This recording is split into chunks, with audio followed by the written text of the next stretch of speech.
If you told me a year ago that I'd be sitting here writing about how my own sister and boyfriend ripped my life apart, I wouldn't have believed you. But here I am, trying to process it all.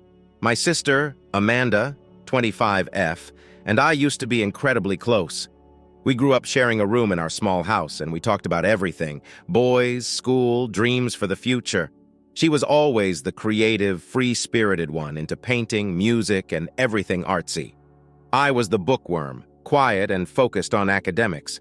But despite our differences, we were inseparable. Our parents, Tom, 55M, and Linda, 53F, raised us with the idea that family is everything. They'd always say, "Family comes first, no matter what." And I believed that with all my heart. I met David, 29M, when I was a junior in college. He was finishing his degree, and we hit it off immediately. He had this calm, thoughtful way about him that made me feel safe, and we bonded over our shared love of literature. We'd spend hours talking about books, philosophy, and just random things that seemed to only matter to the two of us. I fell for him fast and hard. After college, David and I moved in together, into a tiny apartment close to the city. We started making plans for the future. Marriage, kids, the whole dream. I thought things were going perfectly. Meanwhile, Amanda was doing her own thing. She didn't go to college, which disappointed my parents, but she was working several jobs, trying to support herself while pursuing her art. We didn't see her as much, but I still admired her hustle and determination. The thing is, I never noticed any tension between Amanda and David. They seemed to get along really well, which I thought was great. They had a lot in common: art, music, stuff I didn't really get into. It never occurred to me that there might be something more going on. The day everything came crashing down started out pretty normal. I was rushing to work, stressing over this big presentation I had. I realized halfway through my commute that I'd forgotten my flash drive with all my files at home. Panic mode kicked in, but then I remembered Amanda was staying with us for the week. I called her, asking if she could send me the files. She was super chill about it and said she'd email them to me in a few minutes. A little while later, I got the email notification. But when I opened it, it wasn't just the files I needed. The subject line was strange: David. And inside the email was a draft Amanda had clearly forgotten to delete. At first, I thought it was a mistake. Maybe I was overreacting. But then I saw the messages. Dozens of them, all between Amanda and David. These weren't friendly, innocent texts either. They were intimate, full of inside jokes and secret plans, the kind of things lovers share. And then I saw the part that made my stomach drop. Amanda wrote, "I can't wait to see you again tomorrow. Last night was incredible." The night I was at work late, thinking David was home watching TV and Amanda was out with friends. I felt like the ground disappeared beneath me. My hands were shaking, my mind racing. I didn't want to believe it, but it was all there in black and white. They'd been sleeping together for months. 6 months of lies, right under my nose. I don't even remember getting home that day. It's all a blur. But when I walked through the door, there was David, sitting on the couch like nothing was wrong. I didn't waste time on pleasantries. I threw my phone at him and demanded an explanation. At first, he looked confused, like he had no idea what I was talking about. But then he saw the messages and his face turned pale. He tried the classic line, "It's not what it looks like, Dot." I quote, "We never felt so angry in my life." "Really?" I shouted. "Because it looks like you've been sleeping with my sister for half a year," David stammered, trying to come up with excuses. "It was a mistake. We didn't mean for it to happen." But with every word, my anger only grew. Eventually, he just stopped talking, his head hanging in defeat. He admitted everything. It started innocently, late-night talks when I was asleep. Their connection over art and music turned into something more. I couldn't even look at him. I told him to get out. He tried to argue, to apologize, but I was done. He grabbed some of his things and left, and just like that, my entire life with him disintegrated. But it wasn't just David who broke me. It was Amanda, my own sister. I had to hear it from her, so I drove to her place. The whole drive there, I was shaking. When she opened the door, she didn't even try to deny it. She looked at me with guilt written all over her face and simply said, "I'm sorry. I didn't mean for it to happen, but I love him, Dot." Those words shattered me. How could she say she loved him? How could she have done this to me, her own sister? I couldn't even respond. I just turned around and walked away, tears streaming down my face as I realized that the two people I trusted most had utterly destroyed my world. For days, I felt numb. I couldn't eat, couldn't sleep, and couldn't even think straight. I stayed at my friend Chloe's apartment trying to make sense of everything, but the truth was, there was no sense to be made. They both betrayed me, and there was nothing I could do to fix it. And then, just when I thought it couldn't get worse, my parents called. At first, I didn't want to talk to them. I knew I'd have to explain everything, but I wasn't ready for their reaction. Eventually, I caved and called my mom back. The second she picked up, I could hear the worry in her voice. "Where have you been? Why haven't you answered our calls? Are you okay?" she asked, firing questions at me without giving me a chance to answer. I took a deep breath and finally said it. Mom, David, and Amanda were having an affair. The silence on the other end of the line was deafening. When she finally spoke again, it was in a whisper. "What?" I explained everything, as briefly as I could, and when I was done, I waited for the outrage, for her to tell me how sorry she was that her own daughter had done this to me, but instead, she said something that took me completely off guard. "Maybe you should talk to her." I felt like I'd been slapped in the face. When my mom suggested I talk it out with Amanda, I couldn't believe it. I just stood there, gripping the phone, my whole body tense. After everything Amanda had done, after I told my mom about the affair with David, she wanted me to talk to her? I couldn't help but snap, "You're kidding, right? She slept with my boyfriend for 6 months, Mom. What is there to talk about?" Mom got all quiet for a second, then said, "I know what she did was terrible, honey, but she's your sister. You two have been close your whole lives. I'm not saying you have to forgive her right away, but maybe this can be the start of healing." I could feel my blood boiling. Healing. Amanda had blown my life apart, and now they were worried about healing the relationship? I was still processing the betrayal, still trying to understand how the two people I trusted most could do this to me.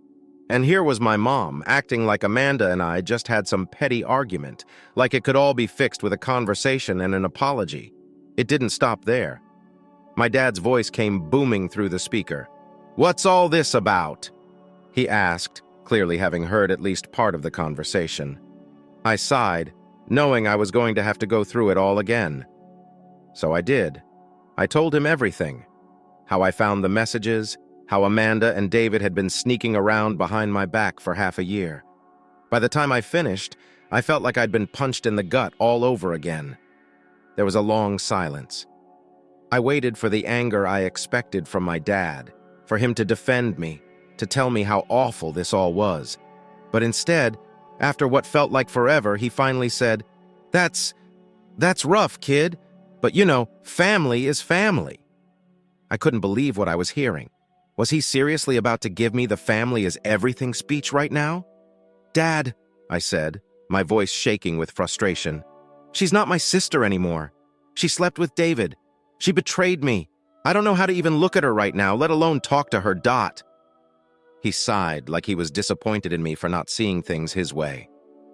"I'm not saying you have to forgive her right away, but don't do anything rash.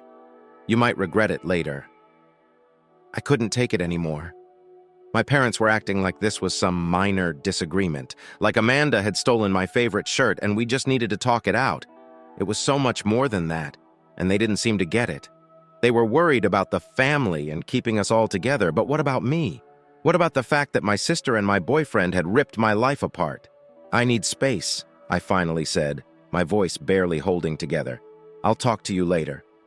I hung up before they could say anything else. I was shaking, trying to hold back the tears. How could they be so blind? I thought they'd be on my side, that they'd be furious at Amanda, but instead they were just pushing me to forgive her. It felt like they were choosing her over me, like my pain didn't matter as much as keeping the family intact. I stayed at Chloe's place for the next few days, trying to process everything. I didn't want to face anyone, least of all Amanda. My parents kept calling, but I couldn't bring myself to answer. Every time I thought about that conversation, it made my head spin. How could they expect me to just sweep this under the rug? Eventually, though, I had to go back to the apartment to get the rest of my things. The idea of stepping back into that place made my stomach churn, but I knew I couldn't avoid it forever. Chloe came with me for support, and when we walked through the door, it was like stepping into a graveyard of memories. Everything was exactly where we'd left it. The couch where David and I used to binge-watch our favorite shows, the pictures of us still hanging on the walls. It all felt tainted now, like the life I thought we were building had been nothing but a lie. We packed up my things in silence. Chloe didn't say much, but her presence was enough. She'd been my rock through all of this, and I honestly didn't know how I would have gotten through it without her. By the time we finished packing, I felt like a weight had been lifted, but there was still this lingering sense of unfinished business. David and Amanda were out of my life now, but the wounds they'd left behind were still raw. A couple of weeks later, just when I thought I was starting to get a handle on things, my parents called again. I had been dreading this conversation, but I knew I couldn't avoid them forever. When I picked up, the first thing my mom said was, "We need to talk about Amanda." I took a deep breath, already knowing where this was headed. "Mom, I'm not ready to talk to her yet. She hurt me, badly. I don't know if I'll ever be ready." "I understand that," she said, her tone softer now. "But she's your sister. She's been struggling since all of this happened. She misses you." I couldn't help but laugh bitterly. She misses me? After everything she did, now she misses me?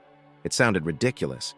Mom hesitated, then said, "I just don't want to see this tear the family apart. I know you're hurt, but maybe with time you can find it in your heart to forgive her. That word again. Forgiveness. Like it was some magic fix for everything Amanda had done. Mom, comma. I don't know if I can," I said, my voice trembling with frustration. "This isn't just some small thing. She slept with my boyfriend. How am I supposed to get past that?" My dad chimed in then, his voice calm but firm. "We're not asking you to forgive her right now. Just don't make any decisions you can't take back.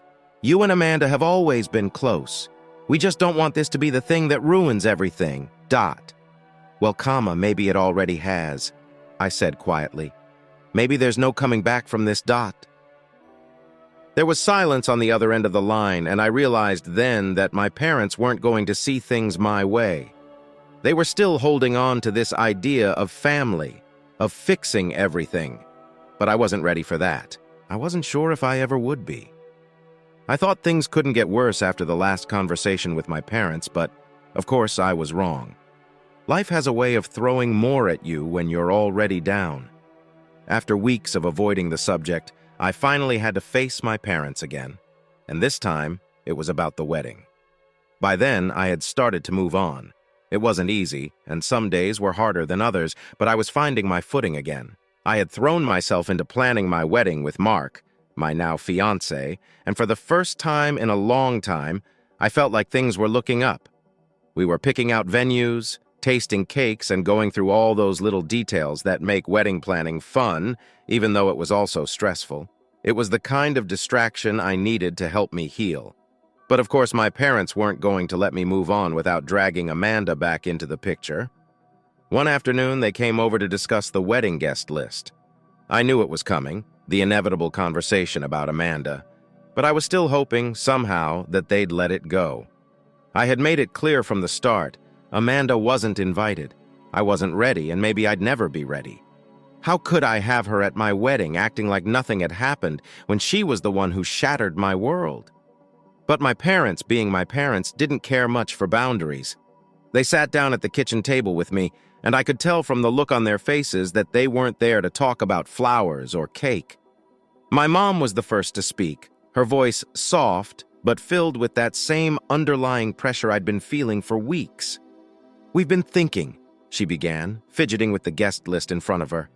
"We really think it would be a mistake not to invite Amanda to the wedding." I froze. There it was.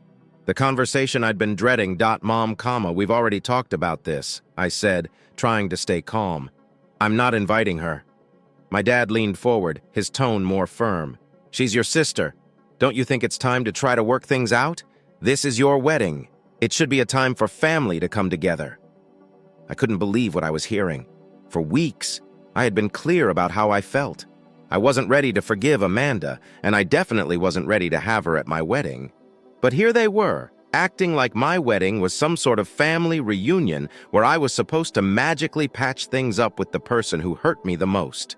"Dad," I said, trying to keep the frustration out of my voice, "this is my wedding. I don't want to spend the day feeling uncomfortable because she's there. It's supposed to be about me and Mark, not about fixing things with Amanda. But they didn't back down. My mom leaned in, her tone soft and pleading.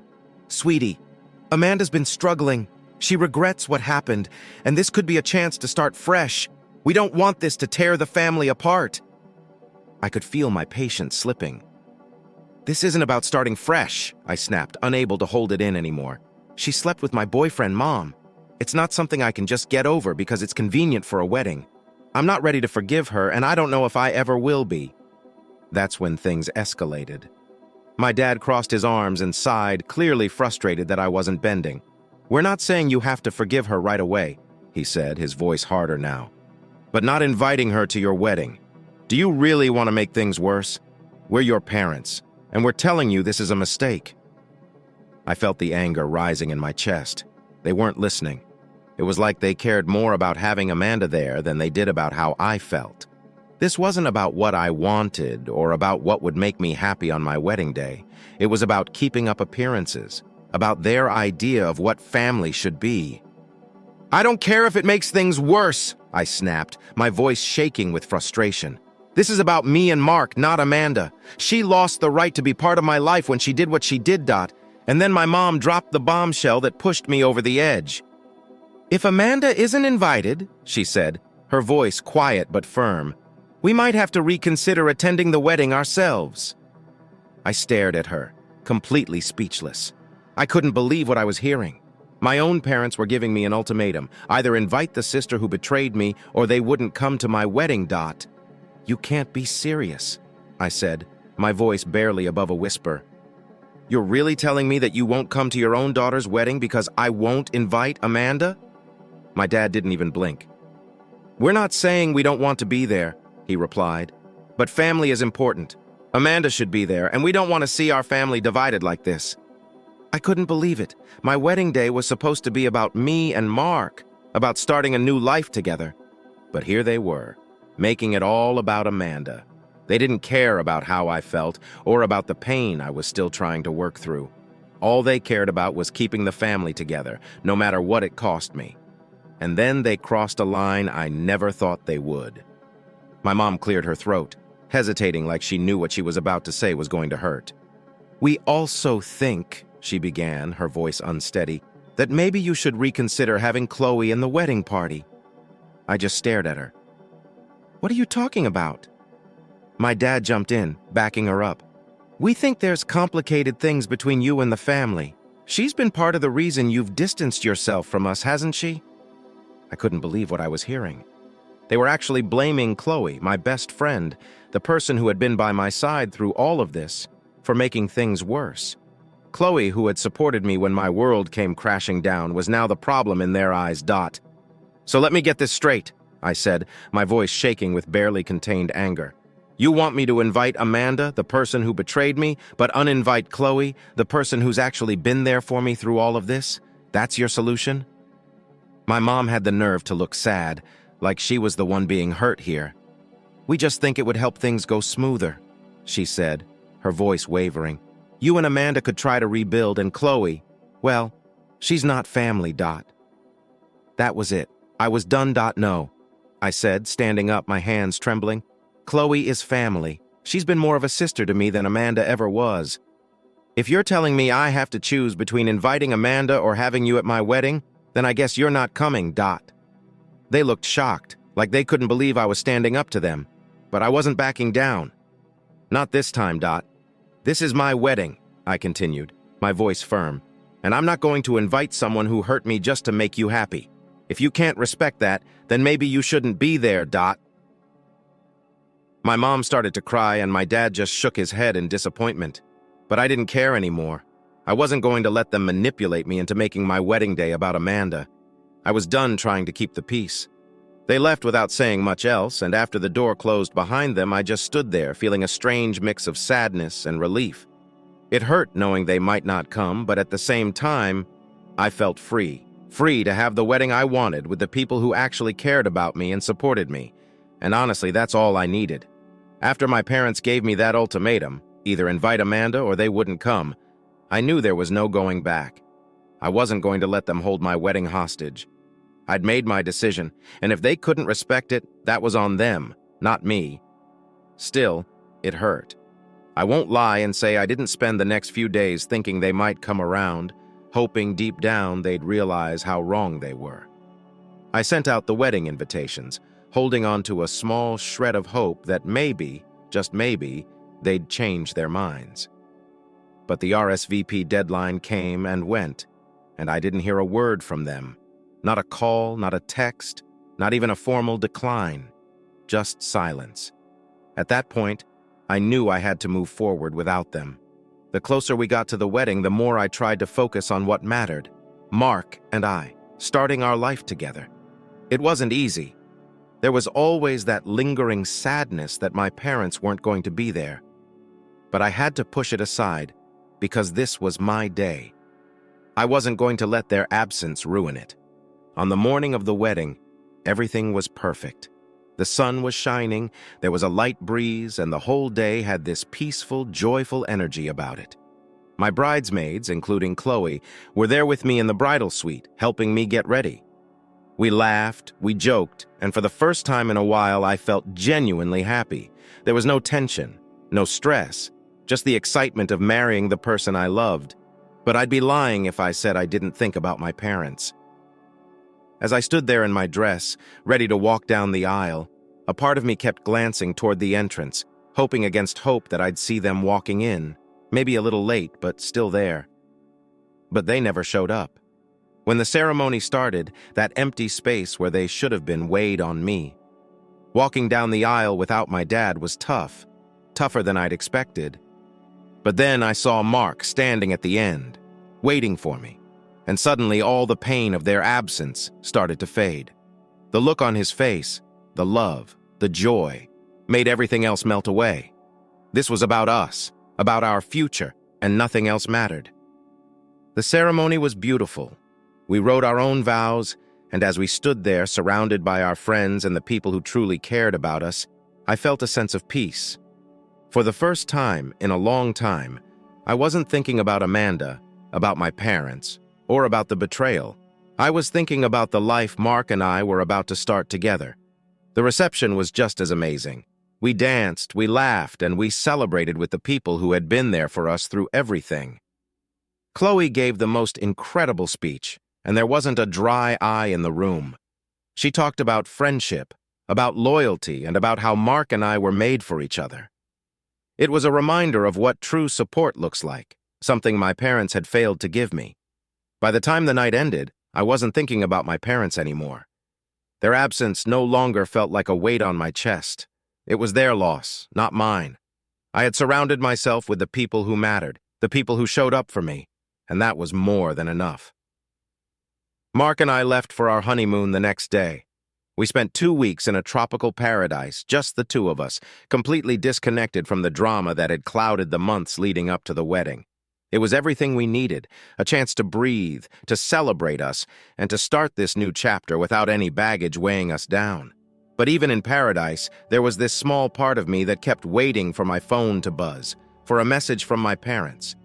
Maybe an apology, or at least a congratulations. But nothing came. No text, no call, just more silence. And you know what? By the time we got back, I was over it.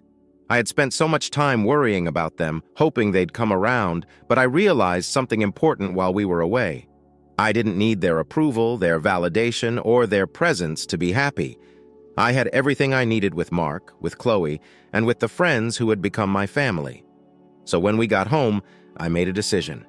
I wasn't going to reach out to them anymore. I had given them every opportunity to be part of my life, to show up when it really mattered, and they chose not to. That was their choice, and I wasn't going to keep chasing after them, hoping for something that might never come. It's not that I don't love my parents. I do. But I also love myself enough to know that I deserve better than what they've given me. I deserve to be supported, to be valued, and to be surrounded by people who have my back. If my parents couldn't be those people, then I wasn't going to keep bending over backward to keep them in my life. And Amanda? She's still not part of my life. I don't know if she ever will be again. It's not that I haven't thought about forgiveness. It crosses my mind from time to time. But forgiveness doesn't mean I need to let her back in. She betrayed me in a way that's hard to come back from, and for now, I'm not ready to reopen that wound. As time passed, Mark and I settled into married life, and honestly, things have been great. We're happy, and that's what matters. I've learned to focus on the people who bring joy into my life, and to let go of those who don't. Looking back, I realized that my wedding was perfect, even without my parents. Their absence didn't ruin the day like I once feared it would. In fact, it showed me who was really there for me, who really cared, and at the end of the day, that's all I needed. So yeah, my parents didn't come to my wedding, but you know what? I don't regret a thing. I made the right choice for myself and for my happiness, and I'll keep making that choice every day, because life is too short to chase after people who won't chase after you. Story 2. Always preferred by my parents was my golden brother. They shunned me after I exposed his deceptive techniques. These days, they are pleading for pardon. All good, so let us now proceed. Now 31, I have spent almost my whole life living under the shadow of Martin, my elder brother. He's 32. I'm not sure whether you have ever had to grow up with someone like that, but gosh, it's difficult. Martin was the model student. No, rather seriously. He was literally pampered by my parents like he could walk on water. We grew up in a little Ohio town where everyone knew each other, and you are behind if your appearances are not keeping up. Around here, my dad was the high school principal, which was really significant, and my mother had a few prosperous eateries. Indeed, they were not only the Joneses. Everyone else aimed to keep up with these folks. Everything seemed to be about appearances. One was successful, one was not. Martin here. The man never had a time in which he failed at something. I speak from our childhood years. He presided over the basketball squad, trumpet in the band first chair, valedictorian. It made not difference what it was. He was the greatest. I clearly recall his high school winning of a major science competition. For the prize ceremony, the entire community turned out. To present Martin his award in front of everyone, Dad even asked the school board to call a special assembly. I was there too, although not, as anyone observed, holding my second-place medal from the county art exhibit that nobody cared to visit. I was standing in the backdrop. That is the nature of it. I didn't fail either. I performed really nicely as well. Honor roll, clarinetist in the school band, worked part-time in one of Mom's cafes since I was 15. None of that, though, really counted. I was not given the limelight. Different than Martin. Every time I accomplished something, it was like, yeah, that's good, honey. But you believe Martin cured cancer when he earned his first scholarship? His parents gave him a big celebration. I still can picture the banner. They hanged here.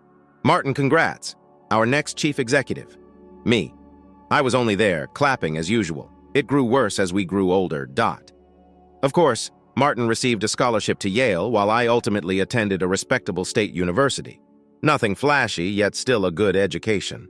The difference was Martin was out living in New York, ascending the corporate ladder, while I was confined to our small town employed by a marketing company. I would smile politely every time I tried to explain what I was doing. And that's wonderful. Sweetie. Before the discussion turned once more to Martin and whatever major project he was working on right now. And it went beyond just success. It was his mindset. Martin was not just competent in many areas, he was not bashful about telling everyone he was good at, and he knew he was. From a mile away, you could sense his arrogance, yet nevertheless, he always managed to keep it under control for our parents. To them, he remained the golden lad with no wrongdoing ability. I first began seeing it in high school. Martin was always excellent at socializing others, particularly instructors. He always had some justification for not turning in his work on time, and he would talk his way into extensions on projects. Actually, the instructors bought it each time. I used to believe it was just because he was clever. Looking back, though, I see it went beyond that. He was adept at people manipulation. For me, college was the turning point. One year, Martin returned home for the holidays. I recall him seated at the dinner table, boasting about how he persuaded one of his instructors to boost his grade up. He chuckled as if it were not really significant. Said something like, "If you know how to interact with them, people are simple to play." I was disgusted, but back then I said nothing. I simply dismissed it, supposing that's perhaps how the world operates. But it did not end there. Once Martin graduated, he ascended the ladder rapidly and his methods deteriorated. Sometimes late at night, he would contact me and share with me tales about how he claimed credit for someone else's work, threw a coworker under the bus, or about how he would have looked fantastic, though deep down it made me sick. I would listen and attempt to remain encouraging. I suppose some of me hoped he would understand what he was doing was wrong and grow out of it. Naturally, our parents never saw it. Their pride for Martin blinded them somewhat. Their priorities were not what he was advancing from. Every time he called home with news of another promotion or bonus, they would simply glow. When I started my first full-time work, people seldom even asked what I did. Only, "Oh my, that's great." Before we get to Martin's most recent accomplishment, I'm not sure if you have ever tried calling someone out on their garbage when everyone around them is kissing their ass, but it doesn't go well. Several times I tried telling Martin he should quit stomping on people to advance. His reply, "The actual world operates just as that, buddy. You wouldn't grasp it. More than anything, you still have that little town mentality that infuriated me. Like just because I didn't reside in New York or work for a major firm. My life didn't count as much. He never probably understood how much that hurt. Hell, he hardly seemed to care." I first began to see the cracks about this time. Martin was more than simply arrogant. He was brutal, and others beginning to see it. He would brag about undermining colleagues, claiming credit for ideas, and even firing staff members. One anecdote he told me about some project when he purposefully undermined a colleague's presentation in order to swoop in and rescue the day comes to mind. He considered that to be funny. I couldn't believe what I was hearing, and the worst part, my folks didn't care.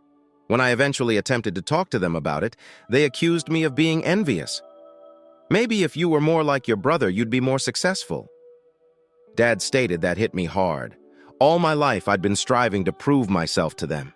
And in that instant, I understood it would never be enough. No matter what I did, I'd always be second to Martin. That's when the distance between us truly started to develop. Being around my family no longer appealed to me, particularly Martin. Every time I saw him, he seemed to be sporting a haughtiness. As he understood he was untouchable. And perhaps he was. While I was caught attempting to live an honest life and got only apathy in return, our parents helped him and applauded him for every underhanded action he took. But it all changed one evening at this large family meal when Martin said something that sent me off.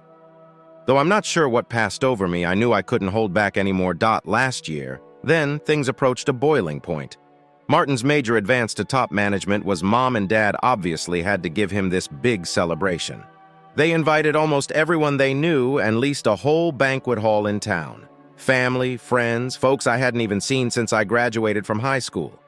Though ludicrous, it was also usual. Martin could sneeze, and they would throw him a procession. At first, I had not intended to go.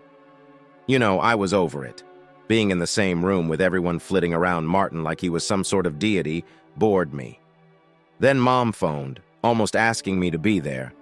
"For your brother, tonight is significant," she added. "Could not you just show him your support? He has family." Family, yes. The same family that for years had been treating me as a background actor in my own life. Still, I went like a moron. I reasoned, good, I'll show up, have some complimentary food, then dip. I wanted not to be the one they could point at later and declare, "Oh, see, he didn't even turn up." I got ready, forced a phony grin, and then hauled myself to that party. The dining hall teemed with people. Of course, Martin was in his element, sporting this ridiculous, expensive outfit, and spoke loudly enough for everyone to know how fantastic his life was. His plans to move into a larger apartment in New York, some trip he and his fiancée were scheduled for Europe, and it was the typical stuff his new work involved. I quote standing there drinking beer, listening to everything, trying not to roll my eyes into the rear of my head. Everything was perfectly fine. I was keeping my lips closed, keeping out of the path till Martin became somewhat too at ease. He started to go off a few beers in, like truly starting off about business. You know that thing people do when they believe they're funny, but they're just plain horrible? "Yes," Martin said, starting loudly enough for the entire table to hear about how he utterly messed up a young employee on some project. He starts boasting, though I missed some of the specifics, Martin took credit for the man's major concept idea. Furthermore, Martin made sure the child didn't get a raise as he wasn't yet ready for such sort of responsibility. Telling this anecdote, Martin was laughing as though it were the most enjoyable thing he had ever done. I sensed my blood heating up. Looking around the table, everyone seemed to be merely grinning as if it were no great concern, not even my parents. I found it hard to believe. Nobody was complaining a damn thing. I ought to have simply left right then. But instead, I got to my feet. Really? More than I intended, I said. The whole table turned to face me, Martin still grinning, eyebrows lifted. What troubles you? My concern is, you just brag about screwing someone over to go ahead, and everyone here is acting as like it's okay. I turned around. I could not stop, even though I could feel the heat rising on my face. Currently, you are this person. You're proud of that? The room fell dead silent. You might have heard a pin drop. Martin's sneer faded a little, but he wasn't backing down. It's business, he remarked with that arrogant tone I disliked so much. If you want to get ahead, you need to play the game. You wouldn't comprehend. And there it was. That line again. Like I didn't comprehend since I wasn't in New York or ascending some corporate ladder. Like my life was worth less since I lacked a corner office and made fewer six figures. I chuckled, but not because it was humorous. Ah, I understand. You have been exploiting people your whole life and are a selfish jerk. The difference is that you are now rather proud of it. Mom came in at that time, attempting to straighten things up. Honey, times are not right for this. Not a number. I severed her off. You people have been licking his ass for so long just at this moment. You hardly give a damn about his changed character. Martin also stood up now. He ceased to be laughing. You're envious. That is precisely what this is. You have always been jealous because you cannot keep up. Enraged? I returned fire. You assume I want to be you? Someone who steps on other folks to keep ahead? For Martin, it is not success. That's a trash person. Dad now sprang and red in the face. That is plenty, both of you. You show family business to visitors nowhere. I go to him, hardly keeping it together. Perhaps you ought to have given your raising more thought for who you were, rather of miffing about appearances to others. Before anyone could say anything further, I departed. I left not able to stay there. When everything got so disorganized, I couldn't maintain acting as though everything was under control. My hands trembling on the wheel, I drove home and mentally replayed everything. The worst thing is, I wasn't sure if my anger was directed against them or toward myself for waiting so long to speak. Then things grew tense. For a few days, I skipped talking to my parents or Martin. I reasoned perhaps they would cool off. Perhaps we could have a genuine discussion, but nah. The call on the phone started. Mom was first weeping and said I had embarrassed Martin front dash of dash house. Why couldn't you simply celebrate your brother's happiness? She continued inquiring. Given his behavior, I wanted to yell, Mother, but I neglected to. Rather, I just hung up. Then Dad answered on the other side. He did not weep. He was upset. I had, he declared, wrecked the celebration, that I ought to be sorry. See, Martin. I'm sorry. Regarding what? Speaking the truth. That was incredible. The hardest part was lurking in the rear of my consciousness. I began to doubt their accuracy. Had I overreached myself? Should I have silently closed my mouth, like normally? But then I thought back on Martin's expression, that haughtiness, arrogance, as he could get away with anything, and it made no difference whose he harmed along the process. And I realized, no, I wasn't mistaken. Too long of silence has passed. Somebody had to say something. The phone calls never ceased, but I stopped responding. I was not going to apologies, not for that specifically. My share of the blame was none. Martin was a manipulative jerk. My role was not to help him feel better about it. Allow their wrath. Let them negotiate the reality that their ideal boy was not quite flawless after all. Though at the time I had no idea, that was only the start of what would follow. Everything was ready to explode even more. This time there wouldn't be any turning back.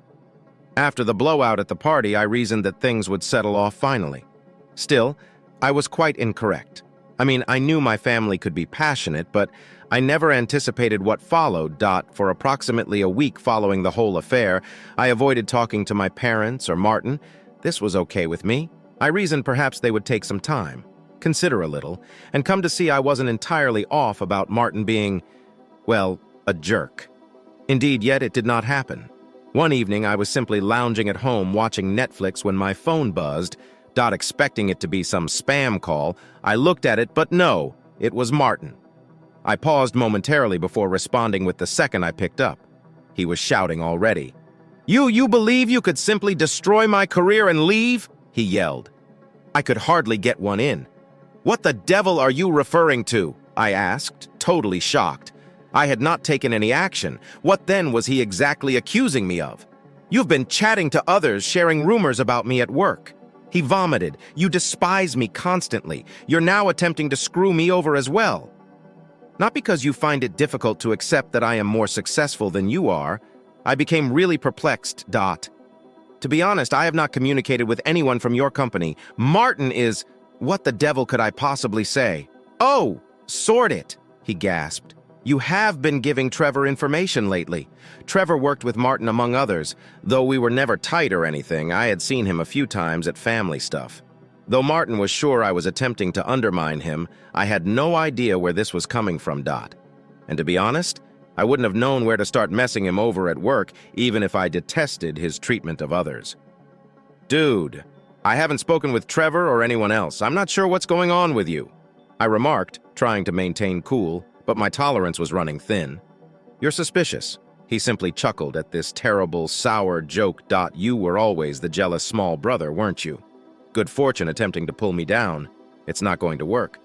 He put on before I could reply. Stalled, shocked, I tried to understand where this was all coming from. Apart from calling him out at that dumb party, I had not done anything to him. If just a few days later I received an email that made everything click. Clearly, he believed I had some big plan to destroy his life. Trevor supplied it. Absolutely, Trevor. He sent this lengthy apology for pulling me into what was occurring at their firm. Apparently, Trevor, who had been on the target of some of that dubious activity, decided to come out when Martin's boasting about screwing off colleagues got around. He headed to HR. Citing certain grievances at Martin, it started a probe. Trevor had heard Martin say at a business function how he outwitted everyone and how nobody could touch him since he had all the appropriate contacts. Given Martin's already precarious situation with a few people in the company, he stated it offended a number of people. Trevor and a few others began compiling evidence, emails, notes, everything they could get to indicate Martin had been acting dirty for some time. The worst of all is here. A person in HR mentioned my name during the research. Martin reportedly had been lying about me for years and had thrown me under the bus, claiming I was envious. He sounded as like I was some resentful sister attempting to ruin his life out of spite. It still amazed me. Presumably believing I wouldn't even know, he was using me as a scapegoat. It suddenly seemed logical why he would have phoned me in such a fury, charging me of something I had not even done. He was leaving his traces behind. I was angry right now, not only because he lied about me, but also because he drew me into something I had no bearing on. I resolved to face him then. I was not going to allow him go with casting me as the evil person while he weaseled his way out of conflict. I phoned him and didn't allow him time to start his regular garbage as soon as he answered. "I am aware of your comments directed against me at work." My hands were trembling even as I said, attempting to keep my voice calm. Trevor sent me an email. "I know about the inquiry, and I know you tried to point the finger at me. Like you didn't know how to answer, there was a protracted stop on the other end of the telephone. He chuckled then, but it wasn't his normal smug laugh. It was more uneasy. "What then would happen if I did? For years you have been destroying me, constantly telling everyone I am some horrible monster. Not one bit different is this. What I was hearing defied belief. You believe this is about me being jealous? Dude, you messed up and you're in trouble. Give up attempting to attribute your screw-ups to everyone else. You used to want to see me fail." He turned back. "Congratulations, then. You found what you were looking for." I caught myself. "Not true, Martin. I desired not this. I wanted you to quit acting as such a manipulative jerk. Still, that seems excessive to ask." For a while we went back and forth like that, but it soon became evident he wouldn't be admitting anything. He was too far into his own falsehoods to persuade me that I had any bearing on whatever went wrong in his life. I knew there was no connecting with him by the time I hung up. Too far gone was his state. After that, everything got rapidly more intense. Martin was suspended a few weeks after his firm started its serious inquiry. The evidence seemed really compelling, and they weren't going to let him walk off with just a slap on the wrist. He went from being untouchable to on the brink of losing his job. From then, I never heard from him. Still, my folks were rather angry. Mom began sending me long, tearful voicemails discussing how I was driving the family apart and how Martin's career was disintegrating because of me. Dad fared not so well either. He left one voicemail that stayed with me. He stated over some foolish sibling quarrel I had destroyed Martin's life. It wounded, simply said. I mean, I had spent my whole life trying to convince them to see me, to value me for who I was. And now here they were, assigning me responsibility for everything. Though none of it was my responsibility. I hadn't turned Martin against her. I had mentioned a word but hadn't visited his firm. All I had done was once more stand up for myself. It mattered not to them, though. I still identified as the evil. With my family, I doubt if things will ever return to normal. Hell, I'm not sure if I wish them to. I am definitely done having them stroll all over me, though Martin made decisions, and today he is coping with the results. Although it's unfortunate they cannot understand it, I am not bearing responsibility for his screw-ups longer. Unusual, you know? You grow up believing that family is everything, yet occasionally it's the thing most holding you back. So with Martin banned from his employment, my family situation simply spiraled out of control. I had no idea what was coming next if I thought the phone calls and voicemails were unpleasant before.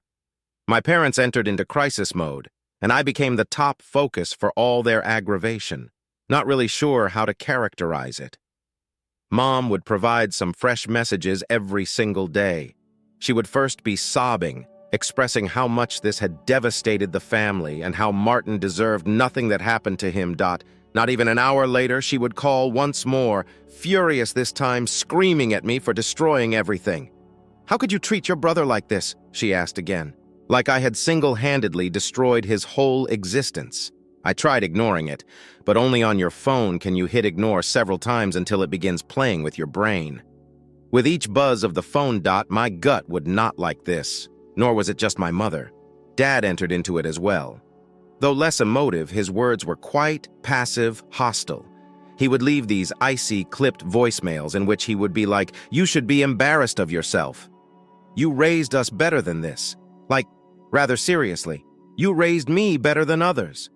Regarding Martin, what about, how come nobody was advising him to feel guilty for all the garbage he turned out? They seemed to be living in this strange other world in which Martin's whole career fell apart was somehow my responsibility.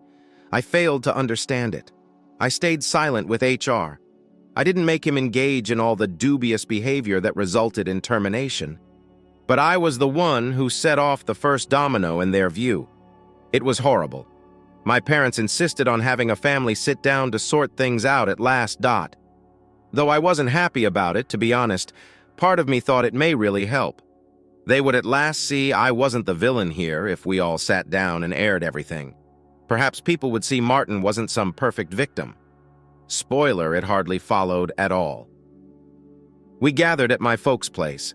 The second I came into the air seemed to be charged with anxiety. My dad had that austere expression on his face as if he were prepared to give some sort of lecture. My mother was already crying. Martin was present as well, seated on the couch as though he owned the house.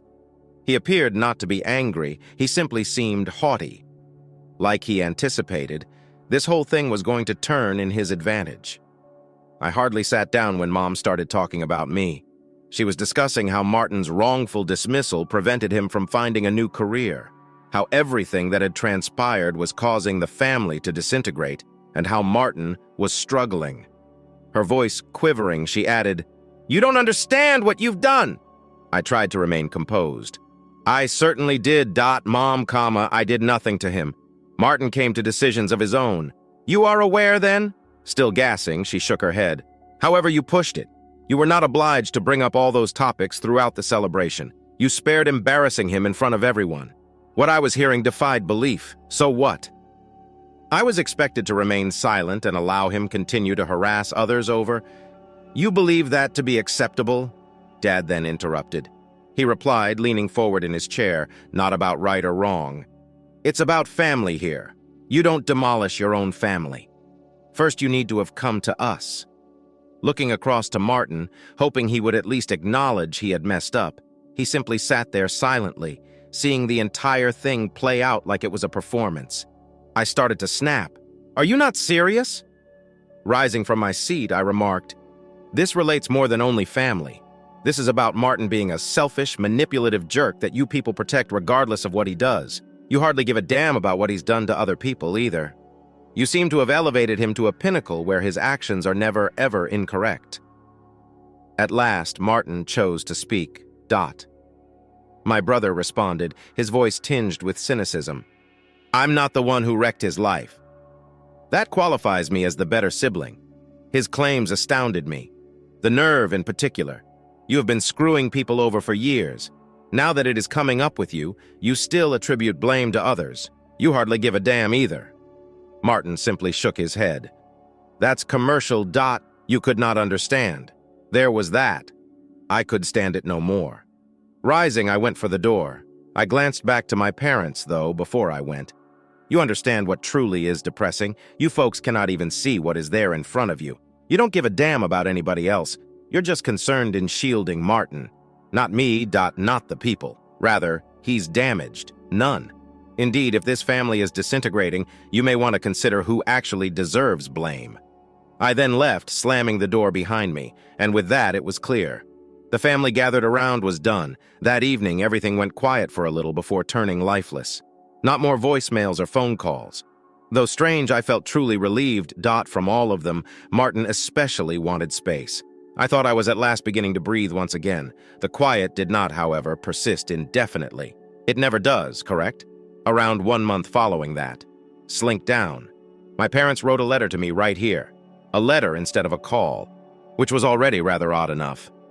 My stomach turned over when I opened it. This long, guilt-tripped message about their missing of me and desire to mend the family spoke to me. The worst part is still that they also wanted me to get back to Martin apologizing. They still believed I was the one breaking things apart. It was crazy to me when they also discussed how they were considering allowing Martin back home till he recovered. Like they were simply going to let him stroll back into their life like nothing happened. There are no repercussions or responsibility. Once more, just sheer partiality all around. I twisted the letter up and threw it in the garbage. If they wanted to keep treating Martin like some golden child who could do nothing wrong, I was not going to play their game. Good. But I wasn't going to participate in it. Long enough I had been the scapegoat. It was around this time I decided. I was done fixing things with them. Try to help them to see the reality. Done being the person who always had to apologize for not doing anything illegal. It grabbed, and it damaged more than I had anticipated. I knew, though, I couldn't keep allowing them to pull me into their mess. So be it if Martin wanted to pass for untouchable, and my parents wanted him to continue being enabled. I was not going to let it, nevertheless, define my life anymore. I experienced control for the first time in my life. There is no more vying for their acceptance. You are not tolerating their poisonous allegiance to Martin anymore. It resembled the lifting of a weight. And about Martin, let him sort his own life. I was done bearing responsibility for his errors. So I knew things wouldn't miraculously be better after the letter from my parents requesting me to apologize to Martin. I'm done. And I intended it. They missed it.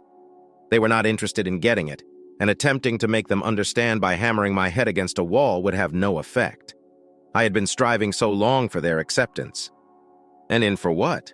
It returned always with Martin as the preferred choice. I was exhausted no matter how bad he messed up. To be honest, I was over it for the following few months. I kept to myself, sort of.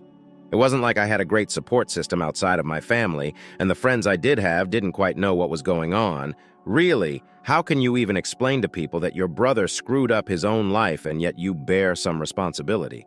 Actually, the quiet from my parents was a comfort. They at last understood, I believe, that the guilt trips were useless on me now. Also, Martin. Not even one from him either. He was probably too busy trying to patch life back together without his luxurious employment. To be honest, I paid no attention to his activities. I was, for once, only paying myself top attention. That didn't imply, though, that I was not considering all that transpired. Even if your family has injured you, it's not like you can simply turn off caring about them. It's terrible. Actually, it does. For some of me, still wanted them to wake up and see how disorganized everything was. I was not, however, holding my breath for it. One evening, then, I received a call. Not from Martin or from my parents either. From my cousin Sarah sent this. Now, Sarah and I had always gotten along, even if we had never been very close growing up. She resided a few towns away, hence our only genuine meetings were at family get-togethers. Although she knew enough to know things were terrible between me and the rest of the family, she was not really in the loop with all the Martin drama. She phoned out of the blue, though, and we began talking about arbitrary topics, such how business was doing, how employment was going, etc. Then she struck me with something that threw me off. When I came across your mother the other day, Sarah continued, sort of hesitant, not sure whether she should even bring it up. First of all, I said nothing. Knowing there had to be more to the tale, I just waited for her to keep on. She described Martin's once regular stays with them. She said at last, indeed, naturally. He had returned to my parents' place. I had exactly expected from it. There are no repercussions or responsibility, just Martin going back home as if nothing had occurred. Indeed, that tracks, I said, attempting to maintain a consistent voice. Sarah stopped only for a moment. Look, she appeared really agitated, but I don't want to get involved in all that like she's not absorbing this as well as you would have hoped. That caught me by surprise. My mother agitated. She had left all those voicemails, sure, but I always assumed it was only a regular aspect of her guilt trip schedule. She was truly upset about this, and I hardly considered it for a moment. Not sure what to say, I just mumbled something about how it wasn't really my issue anymore. I valued Sarah not pushing it. Soon after we ended the call, but her comments stayed with me. I pondered what Sarah had said throughout the following several days. For me, my parents' unhappiness had not particularly changed anything. At least that is what I told myself. Martin time has been their preferred choice repeatedly. And it wasn't like I was going to come save the day just because they were at last facing the results of their decisions. It still stings. Still, it was strange. Though another part of me wondered why I should care, part of me felt bad for not paying more attention. They never gave a damn about my mood. In my brain, it was this ongoing struggle of battle. I wanted to stop being the one always required to provide calm. But I also couldn't get rid of the idea that perhaps things might be different today, just maybe. I wasn't ready to forget and pardon, not by a long shot, but concurrently instead. Though they would have pained me, I did not want to live the rest of my life totally shut off from my family. Still, my parents were, they were, and simply walking away from it is not simple. I chose to eventually get in touch, not to atone, not to try and mend things for Martin, but rather to see if there was any prospect of having a regular connection with my parents, once more free from all the baggage of Martin coming in the way. I thus gave my mother a call. At first it was awkward, quite embarrassing. She appeared subdued, as though she had no idea what to say. After all that had gone down, I suppose she most likely did not expect me to call. We began primarily discussing random events, the temperature, whatever, and so on. The topic then gently changed to the family. She seemed to be attempting to tread softly, most likely worried that if she said the wrong thing, I would just hang back and vanish once more. At last, following what seemed like an eternity of small chat, she mentioned Martin. Her voice carried it, the way she stiffened at mentioning his name. He is struggling right now, she responded. Like she knew she had to, but didn't want to say it. We have tried to assist him, but it has not been easy. I wasn't sure what to say exactly. Sure, it was difficult, but also his own darn fault. Still, I wasn't going to prod her in that direction. I was not seeking to launch another conflict. I know, I answered, keeping my voice cool. But I'm not drawing myself into it once again. He has to sort his own problems. She refrained from debating. Perhaps she was beginning to notice Martin was no longer some untouchable hero. Maybe she wasn't.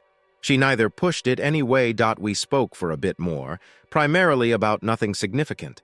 After that, we bid farewell. Though it wasn't a flawless chat, it seemed like a little step along the right path. Though that's not how real world operates, I wish I could claim that following that phone conversation, things miraculously improved. Though things aren't as raw as they were before, I still am not quite connected with my family, and I am not really on speaking terms with Martin. Though they are still there, the wounds seem to be healing. I've come to see gradually that I no longer need their approval. I don't have to be the one always attempting to mend things. Adults are, they are. They can sort out their own problems, and for me, without all the familial strife pulling me down, I'm at last beginning to define who I am. Though I'm not sure whether things will ever return to their former state, perhaps that's best. Sometimes you just have to let go of the hope that your family will always be flawless. It's all right. I'm good. Ultimately, I am discovering that I am the only one I truly should be concerned about. And that's a lesson far too slowly acquired.